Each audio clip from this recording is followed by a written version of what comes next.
Good morning and welcome back to the Brother Main podcast.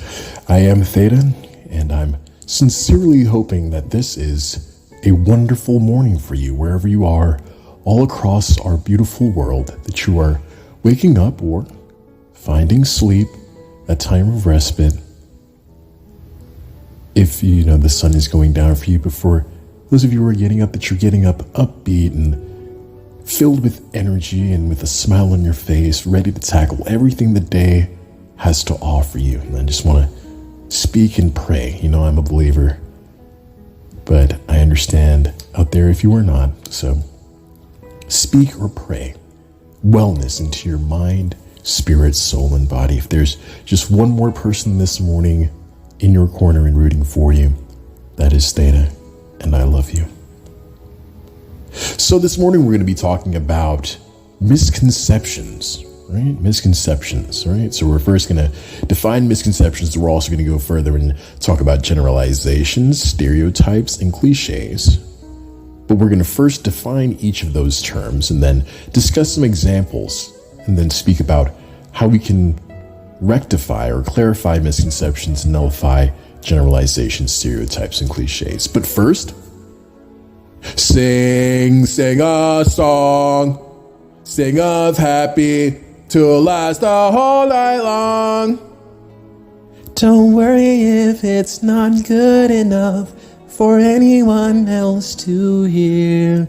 Just sing a song, okay? And I just sang that song for you this morning, hopefully to get you upbeat and, you know, start off with a joke. But we're also going to see how that kind of ties in. If you notice there, I wasn't singing too well for the most part, maybe right there in the middle. But when we talk about singing, that's a perfect example to segue into this idea of misconceptions. You know, there's this misconception about the music industry in general and how it works and you know, the endeavors and motivations of a lot of people who are in the music industry, you know, and it's kind of a tit for tat thing. And the idea of creating music, or, you know, specifically vocalists, you know, there's this idea of pressure or, you know, needing to be perfect at what it is that you do.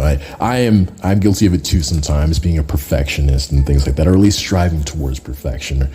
But there's also on the other end this sometimes negative requirement to always be this perfect being, bringing, you know, this perfect voice or playing your instrument perfectly. And sometimes, for the most part, we lose sight of what really matters when dealing with any passion or dream, you know. And when you sing or want to make music, that's a passion, that's a dream. And that should be, I believe, what is the most important aspect of doing so in the first place, you know.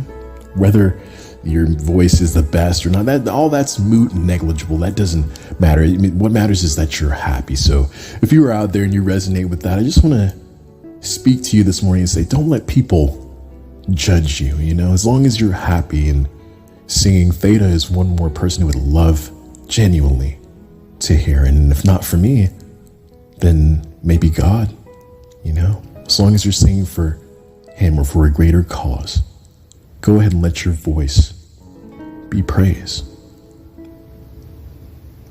But when we talk about misconceptions, let's broaden our perspective today. And we'll first define what a misconception is in the first place.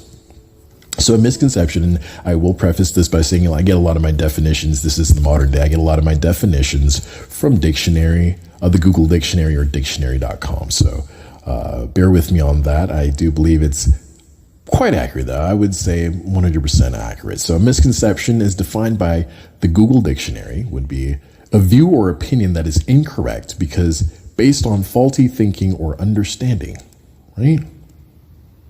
A view or opinion that is incorrect based on faulty thinking or understanding. All right. And again, that first example that we already stated was misconceptions about what it truly matters when making music and things like that. Another one, this is a big one, you know, Theta's a big guy. I wasn't always a big guy. And I think I touched on that in one of my previous podcast episodes, the idea of, you know, I'm a bigger guy now. And I do some dieting. I like to watch what I eat. And until I saw some recent videos, I have to admit, I was kind of ignorant on this fact. I believed, because I eat a lot of I love Zaxby's. So let's just shout out to Zaxby's there. I am a Atlanta, Georgia, southern boy, so I do love my Zaxby's. That 6-finger plate is a nice plate. But I believed, up until I saw some videos that educated me on the truth, I believe that you couldn't have the foods that you truly liked while you were dieting. I feel like a lot of people out there, at least starting to exercise or starting to, take account of what goes into their body, the, caloric intake. They believe, you got to cut out everything. And this is what I truly believed as well. But it's actually not true. And what a lot of videos, TikTok is good for that, Facebook, depending on what you subscribe to on Facebook in terms of reels or updates and things like that and posts. A lot of, gym enthusiasts and trainers will say, no, it's not a matter of completely getting rid of that, because that can be actually counterproductive, right? So if you're out there, this can be an educating moment as well. It's not about completely getting rid of, those foods. It would be a matter of, working it into your caloric intake. That you're going to get a certain amount of calories first, figure out how much calories you're going to be getting from that burger from Wendy's or that Zaxby's in my regard, and then work that into your diet and also say to yourself, hey, I'm not going to have this pleasure food, this cheat meal every day. But yeah, you can still have pizza and burgers and wings and fries and things like that. You just got to work it in. So that would be a misconception that we just clarified, right?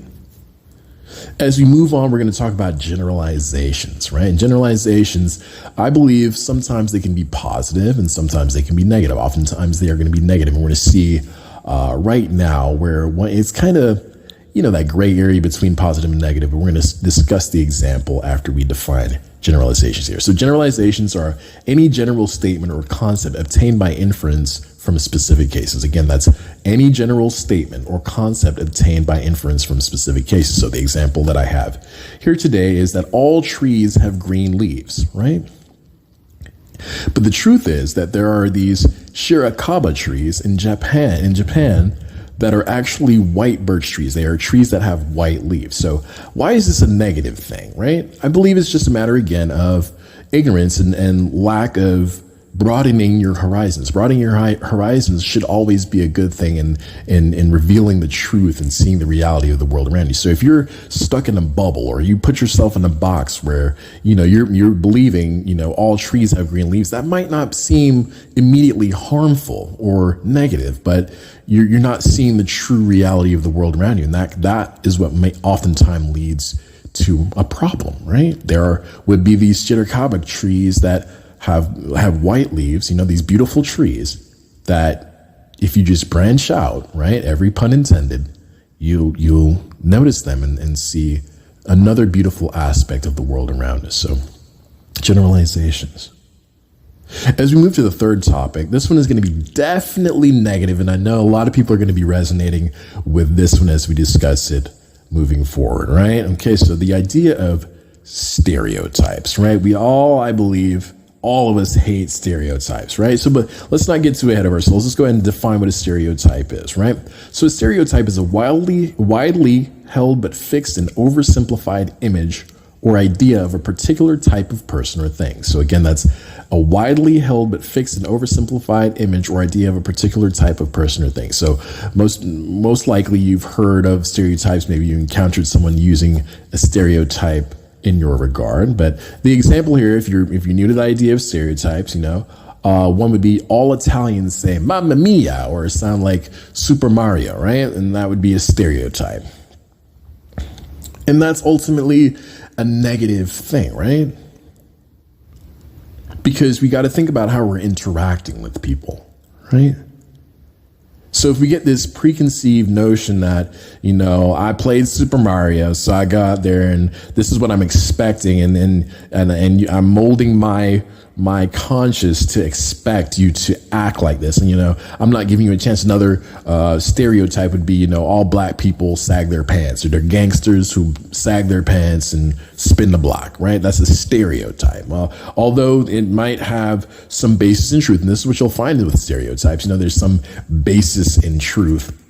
Sometimes, ultimately, it's negative because you've judged a book by its cover. We're going to talk about that a little bit more as we move towards cliches here in a minute. But ultimately, you've taken that negative inclination of the stereotype to then further relegate people to certain standards and fitting within your preconceived idea of the status quo for that person, right? So again, this would be, resonating with maybe a lot of Italians out there, a lot of good Italians out there who, don't sound like Super Mario, don't sound like Mamma Mia. They speak actually very well and are educated and things like that. And maybe even Italian food is not their favorite food. They've been all around the world and tried all different things. So, it's not Mamma Mia and things like that. And of course, not all black people, sag their pants and are gangsters, and not all, any level of stereotypes. So we want to definitely work to get rid of those stereotypes. I know I hate them because, as you can probably hear, I am a African-American individual, and I've actually dealt with this one a lot. I grew up in my 7, which is Alpharetta, shout out to my Alpharetta folks out there. But it's the truth is it's a predominantly maybe Caucasian demographic that resides in Alpharetta. It's mixed up, but it's predominantly Caucasian. I have no problem with that, but it's my city and things like that. But I grew up around all sorts of people, but as you can probably hear with my voice, people would probably jump to the conclusion, oh, you speak like a white boy, and I've got that a lot growing up, and I'm an adult now, so I really don't care. But, it used to maybe sting a little bit when I was a child, things hurt. But, that would be just working against those stereotypes in terms of having, positive interactions, right? So the last thing we're going to talk about now is what I actually hate the most. So we actually moved from, misconceptions are what they are, but, they happen. Generalizations, they happen. Stereotypes are horrible. Cliches, I absolutely hate cliches. I'm going to definitely explain why I hate cliches, right? But first, let's define it. So a cliche is any phrase or opinion that is overused and betrays a lack of original thought. So a cliche is any phrase or opinion that is overused and betrays a lack of original thought. And I think I hate it as I'm looking at the definition now. I hate it more so because of that last part, right? That lack of original thinking. And that's what leads to the false perspective of the world. So we're going to go through 9 cliches, and we're going to look at, the positive and negative aspects, because these cliches, again, like stereotypes, have some basis in truth, but it's typically the negative aspect that we don't look at. We only look at the positive aspect, and that's where we're having that false perception of reality that's limiting us, right? So the first one is going to be whatever goes around comes around. A famous cliche, a famous phrase, right? And you might be saying, that's a good one, man. I love the idea of karma, whatever goes around comes around, right? Right? But there's also this negative inclination too, right? Because it builds like an expectation, right? And it falsifies, somebody might be doing something good, right? And you have evil people out there who do negative things every day. That's all they get up to do every day, sadly, right? And this person does good and tries to put out good and positivity every day. But, so they could be that they just single this person out, or there's something that bothers them about that person being that good of a person. So they send a lot of negativity their way, right? So it's not always the reality. And that's where we lose sight of it, that whatever goes around and comes around. So I would just, ask us out there to just be wary of that, and not negate it, because you also want to put out positivity and expect to get positivity. That's a good thing, right? But be wary of it and realize the truth of the world around us, right? And nullify that naivete, right? The next one is going to be the grass is always greener on the other side, right? And this is actually going to be a duel with the one right behind it. There's plenty of fish in the sea, right? And I'm going to use that to build this example, right? So the grass is always greener on the other side. And the example, the image-driven example I'm going to use right now is a female or a male in a relationship that's beautiful, right? With their significant other, right? But for some reason, some outside temptation comes and makes you believe not only that the grass is always greener on the other side, but that there's plenty of fish in the sea, right? So you see how that those two actually work in duel. And it's just for this image-driven example that those two work in duel, right? You're in this beautiful relationship. You're finishing each other's sentences. You're providing for each other. Then you're loving each other, man. It's beautiful. But for some reason, the devil creeps upon your shoulder and whispers in your ear and tells you, man, hey, the grass is always greener on the other side, man. Okay? There's plenty of fish in the sea. What you need to do is grab your rod, head down to the lake, right? And start fishing and get you something else, something better than this person who's already doing for you everything that you want to see in a significant other, right? So sometimes we do need to get out of situations, and that would be the grass is greener on that other side. Maybe I need to venture out. Maybe I'm in a horrible toxic ass relationship, right? For that same example. And I do need to look and see, hey, maybe there is better out there. But that first way we looked at it was the way that, it might be counterproductive to get caught up in that cliche. The next one is the one I hate the most, right? I hate this one the most. Good guys finish last. Oh my God. Now, the reason why I hate this one is because up until the modern day, we're kind of waking up in our conscious. We accepted this fact for generations, for like thousands of years, I believe, even from the beginning of time. Good guys finish last. And that's how the system kind of keeps us relegated to, we got to wake up and not give a fuck about each other. Sorry, pardon my French, but good guys finish last. So I'm not going to have my fellow man or fellow woman's regard, anything in between. I'm not going to have their regard, right? I also hate it because even if that's true, let's say good guys do finish last. Do you want to live in that world? Think about that world. Like do you want to walk around and say, hey, there's good guys finish last, I'm an evil guy, and it's okay because, good guys finish last. And I want to Sha'Carri Richardson this shit because, I want to come in first. And that's a shout out to her out there, wherever she is. Good job on your recent race and everything like that. You're doing great work. But good guys don't finish last, I don't think. And, at least even if that's true, I don't want to do that. I don't want to live in that world. So every day when I get up, this is one of the first thoughts after I give God the glory for even waking me in the morning. I say to myself, I'm going to be the change. I'm just going to be the change that I want to see in the world. So I'm just going to be a good guy who doesn't finish last, right? And that would be ridding ourselves of that cliche. The next one is going to be ignorance is bliss, right? And I feel like a lot of people probably hate this one too, right? Ignorance is bliss. Is it really bliss to be ignorant? Is it? It might be. Ignorant of certain things, right? Like you want to be ignorant of, being a psychopath. Yeah, of course. Yeah, I would love to. I'm definitely 100% ignorant on being a psychopath, I just use that example because of course, yeah, you want to be ignorant. And that's bliss for me. I'm glad I'm ignorant of that. But ignorance in general, lacking, knowledge and understanding of concepts and getting wisdom is, I feel like, ultimately a negative thing. So let's just make strides to educate ourselves more and learn about things and not be ignorant because it might not be bliss. The next one you'll probably love, but it also has a negative connotation.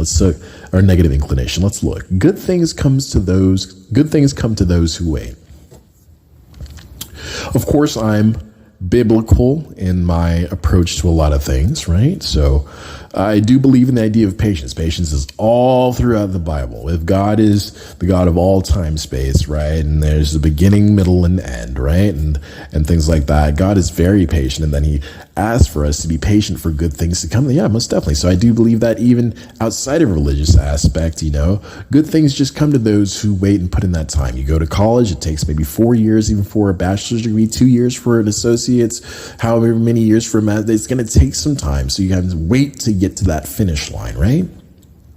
But it also, good things come to those who wait, might keep someone stagnant or, paused from taking action. Sometimes you need to take action. So sometimes when we get caught in that cliche, good things come to those who wait.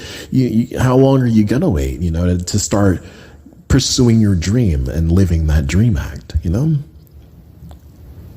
So good things come to those who wait. The next one, the apple doesn't fall far from the tree, right? And this one's big, right? This one's big. When we talk about the apple not falling far from the tree, we're referring to, maybe a son, you demonstrating the same traits of his father, or a daughter demonstrating the same traits of her mother, and through the apple. And that's typically when you get in an angry situation, and you're like, hey man, it's clearly clear that the apple didn't fall far from the tree, right? You're just like your dad, you're just like your mom, right? And you're continuing this cycle or whatever negative pattern that they're calling out, right? But sometimes it does fall from the tree, and it just is that you're in a situation where you're just maybe not acting in the correct way, but you've been doing the correct thing the whole time, right? But you come out of character. We do that because no one's perfect. So if we're looking at, hey, we're saying, your father did these things, a parent saying maybe your father did these things and the apple didn't fall far from the tree. Well, hey, maybe I always think, let's assess the whole situation, and let's look at this person's whole entire life and ask ourselves, are they exactly like this person? Because they could be very different and just be, again, just portraying similar traits in the moment, right? So you got to assess the whole situation. So the apple doesn't fall from the tree. Let's get rid of that. You woke up on the wrong side of the bed. Similar situation where we're, as somebody waltzes into work, hair unkempt, and 2 different shoes and all this. And you woke up on the wrong side of the bed, and they're lashing out and things like that. You woke up on the wrong side of the bed. Well, maybe they didn't wake up on the wrong side of the bed. Maybe they're just having a morning. You know what I'm thinking? And that doesn't have to be that example. It can be anytime, somebody's angry. It's similar. You woke up on the wrong side of the bed is similar to, and this is going to be a little sensitive here, but it's similar to, and I hate when people do this. I especially hate when members of my own gender do this to the opposite gender. When we say, you're PMSing when a woman gets mad. I absolutely hate that, because that negates her first being a person with her own perspectives and ideals, right? So we're attributing something scientifically genetic to her predisposition to get mad or angry at something that may very well needed her to have been angry at that, right? So that wrong side of the bed, you're on your period kind of thing, it's semblant of that preconceived falsehood. So we just want to get rid of that. And the last one is, you can't judge a book by its cover, right? All right, this one I saved for last because we're going to get into it here, all right? We're talking about reality and the truth, okay? Reality and the truth. So I understand those of you out there who are thinking, but that's a good one. You can't judge a book by its cover. Let's go through this, okay? So you can't judge a book by its cover. Trust me. We're going to give a few examples here, but trust me, I 100% believe that. You can't judge a book by its cover. I believe that, right? However, what is the reality of the world around us, right? Or you shouldn't judge a book by its cover, but what is the reality of the world? And I'm going to give an example here, right? The first one is where I'm going to justify this cliche. And that's, I touched on this in a previous podcast. I went to a church. It was kind of an uncanny church. I did time there, but I spent time there in their ministry. It was kind of a homeless ministry-driven church where they received donations. They had a homeless congregation. It was called Seven Bridges to Recovery. So shout out to you guys again. I shout out to you guys all the time, but shout out to Seven Bridges to Recovery. The time I spent there really changed my life. And the pastor, right? Pastor Seven, he goes by Seven, that number. He was a biker in a biker gang, one of the most violent biker gangs and things like that. And he changed his life. And so he found God in prison, a prison stint he did associated with that biker gang. He committed crimes and things like that, and so he went to prison for an extensive stint, and he got out. He found Christ in prison and came out and started a ministry, glory to God, that caters to the homeless community and brings them in off the streets, and tackles their substance abuse and mental health issues. So really good work. But he was a biker, and he looks like a biker and everything like that. So I definitely understand, and he's one of the kindest individuals, but and he knows the Bible front and back. Yeah, you can quote it like that, and it's amazing stuff when you hear him, and he doesn't even need to look in the Bible. He can quote it and everything like that. But that would be judging a book by its cover. When you look at him, or when you first meet him, and he's not immediately talking about the Bible or how fervent his Christianity is, you probably judge him and be like, oh man, or you see him riding his bike or anything like that, you're like, oh well, no, he's just some white biker guy, and whatever. But no, that would be judging a book by its cover. So I definitely understand that, and that's what I want to preface by saying I definitely understand that you can't judge a book by its cover, and you shouldn't. But also, and this is another example, I was in jail in Sacramento, and you get a lot of time to think in jail, and I met a gentleman who went by the name of Vampire. That was kind of his moniker, not his real name, but Vampire. And the reason why he went by that, this is a shout out to him right there, really great guy, hooked me up with a little bit of commissary while I was there. But Vampire, the reason why everyone called him Vampire was because he had his eyeballs tattooed. Now, this is very common nowadays, people getting their eyeballs tattooed.